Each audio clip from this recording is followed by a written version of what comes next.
Hello friends, welcome back to our channel Technical Knowledge with Engineers. I am Chiranjeev and in this video we are going to discuss about sustainable development. The topics which we are going to see are what is sustainable development, salient features of sustainable development, steps for sustainable development and pollution control acts in India. So let's get started with our video. What is sustainable development?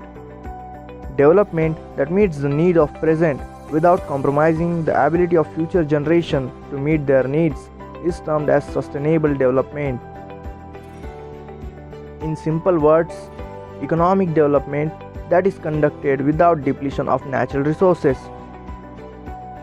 As we all know that natural resources include water, sunlight, air, land and all minerals along with all vegetation and animal life. But due to human activities, some natural resources are on the edge of extinction that mostly include some minerals and natural gas.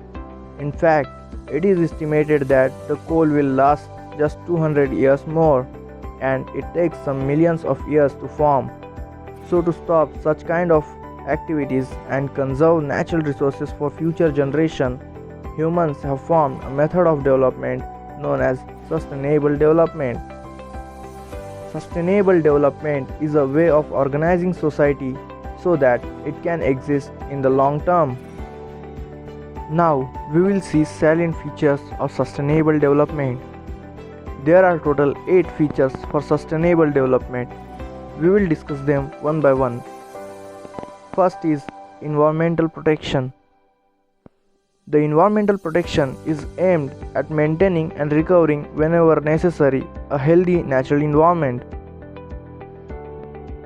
Next is use and conservation of natural resources. We have to use natural resources wisely and conserve them for the future generations. Next is maintaining a balance between ecology and development. This states that we make sure while developing ourselves we do not harm the environment in any way. Next is intergenerational equity. This means that all the generations should get equal benefits from the environment and its natural resources. Next is financial assistance to developing countries. To achieve the goals of sustainable development, finance would matter the most. So, to meet the financial needs of developing countries for sustainable development, they will be provided with financial assistance. Next is obligation to assist and cooperation in eradication of poverty. By 2030, it is a world motto to destroy the poverty completely and to boost the economical growth. Next is precautionary principle. As the word itself describes, it is a precaution against the new innovations. The precautionary principle is the factor of safety. It emphasizes caution, pausing and review before leaping into new innovation that may prove disastrous. And the last is polluter pays principle. This principle states that the one who pollutes the environment has to pay for the damage made to the environment to the Finance Pollution Control Department. These were the 8 salient features of sustainable development. Now we are going to see the steps for sustainable development. The first step is energy utilization. Current pattern of energy use has raised many questions because the natural sources of energy have a limited supply. It has negative impact on the environment and there is a threat on its sustainability. We, the citizens of the world, are using the non-renewable sources of energy, that is oil, natural gas, coal and nuclear energy tremendously that it cannot last for much time. We have to take precautions and use these non-renewable sources wisely. For better energy utilization, we all need to take some steps. Now, we will discuss about the steps for better energy utilization. First is urban planning. The urban planning must have to be done keeping in mind sustainable energy usage. Next is to reduce traffic congestion. We all know that more the congested traffic, more the energy usage and more the depletion of natural resources. So, urban planning should be done in such a manner to reduce traffic congestion in order to save energy. Next is urban energy audit system. An urban energy audit system has to be developed to understand the actual consumption pattern of energy so that we can reduce and maintain the usage of energy for sustainable development. Next is to reduce the use of fossil fuel. It is important to explore alternate sources of energy like solar, wind, minor hydro projects, biogas, energy from industrial or urban waste, tidal power in order to conserve fossil fuel for longer term. Next is change in lifestyle. Change in lifestyle of people and involvement of people in energy conservation is also important. People should accept the fact that it is their role to conserve the energy for better sustainable development. The next step for sustainable development is water conservation. The development of world industrialization, rising population and expanding agriculture has increased the demand of water worldwide, and now the need of water conservation has risen for sustainable development. Water conservation and storage has been a part of the Indian tradition. It has been since the times of Indus Valley civilization. Ancient forts have various water harvesting and conservation tanks.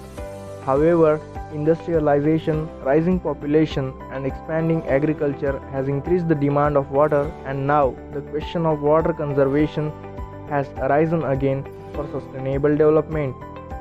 Now, we will see the steps that needs to be taken for water conservation. The first step is reducing the demand of water in agriculture. This can be done by reducing loss of water due to evaporation. There are various modern methods to keep water absorbed in soil rather than allow it to evaporate. Farmers can use drip irrigation method and ground cover fabrics to keep water absorbed in soil for longer duration, which gradually reduce the need of excess water. Next is rainwater harvesting. With concreting of urban areas, there is no soil remaining to absorb rainwater. Thus, it is important to harvest rainwater through absorption pits, percolation pits, open wells, etc. A modern rainwater harvesting system can also be installed at our home as shown in the figure. Next is to reduce the pollution of water by industries. We have to encourage treatment of water by either giving incentives to industries or heavy fines to industries for releasing untreated water. And the next step is increased awareness. Building sensitivity among people about the need of water conservation and make them realize how important it is to conserve water. The third step for sustainable development is resettlement and rehabilitation. This is another way of sustainable development. Resettlement is done in order to make way for development or conservation. Whenever an area is declared as tiger reserve for conservation of the species, the people from such areas are removed and resettled at different places. Same applies in the case of development project, whereas due to some environmental factors, some areas become degraded and remain of no use. To restore such areas, rehabilitation is done. Around 25% of total land of the world is degraded, which has affected the lives of 3.2 billion people. The fourth step for sustainable development is to protect the ozone layer. Ozone layer depletion is a problem that has affected the world tremendously. It has led to global warming as well as various health problems such as eye problems, skin diseases, cancer, etc. The ozone layer is a very important layer in the stratosphere as it absorbs all the harmful UV rays from the sun and protect the earth. A hole in ozone layer can expose us to very harmful diseases. So it is our responsibility as well as need to protect the ozone layer. To protect the ozone layer, we need to replace the old refrigerators and air conditioners that release the harmful chlorofluorocarbon in the atmosphere, as the chlorofluorocarbon is considered as the main reason for ozone layer depletion. We also need to avoid the fire extinguishers that use halogens and bromine in them, which is mostly used in aircraft fire extinguishers. The fifth step for sustainable development is to reduce the global warming and climate change. Global warming and climate change have adverse effect on water resources, coastal resources, health and vegetation. Global warming nowadays has risen a lot, which led to drastic climate change. All this led to melting of the glaciers and rise in the level of seawater. If we do not control global warming now, then one day the most part of the world will be underwater. To reduce the global warming, we need to use biofuels as an alternative to petroleum fuels, as the biofuels cause less damage than petroleum fuels. We have to use bicycles, electrical vehicles, and accept carpooling wherever possible. We need to plant more trees and construct green buildings. These steps will help in reducing global warming. The sixth step for sustainable development is environmental impact assessment. It is a tool used for making decisions about development of projects and programs. It is a method through which environmental consequences of a project can be determined. The environmental impact assessment aims to predict environmental impacts at an early stage in project planning and design, and find ways and means to reduce adverse impact on environment. Some tools under environmental impact assessment are climate impact assessment, ecological impact assessment, environment audition, etc. The seventh step for sustainable development is precautionary principle. This is a new principle for guiding human activities towards prevention of environment and human health. According to this principle, precautions to be taken against all the projects which may cause damage to environment and human health. The eighth step for sustainable development is polluter pays principle. This principle states that those who pollute the environment will have to pay for the damage made to the environment to the Finance Pollution Control Department. According to this principle, a person or an organization which is responsible for polluting and causing any kind of harm to the environment has to pay for the damage made to the environment and reduce the damage. The ninth step for sustainable development is beneficiary pays principle. This principle states that people who take benefit from the environment have to pay for its protection. According to this principle, a person or an organization who avail benefit from the environment has to pay for the protection of environment, and it's their responsibility to look after environment and its natural resources. The next step for sustainable development is role of NGO. Many times government agencies are not able to reach people, implement programs, guide communities, create awareness. Then it is the role of non-government organizations to perform such activities. The government agencies have limits sometimes to reach people and bring awareness amongst them. During such cases, it becomes the responsibility of NGOs to reach people and bring awareness amongst them for the protection and conservation of the environment. These were the 10 steps for better sustainable development. The Government of India has formed various pollution control boards and laws to protect the environment. Now, we will look into some pollution control boards and pollution control acts in India. The Central Pollution Control Board (CPCB) formed in 1974. Its main functions are to advise the government, nationwide programs, technical assistance to state board, awareness programs, prepare guidelines for treatment, etc.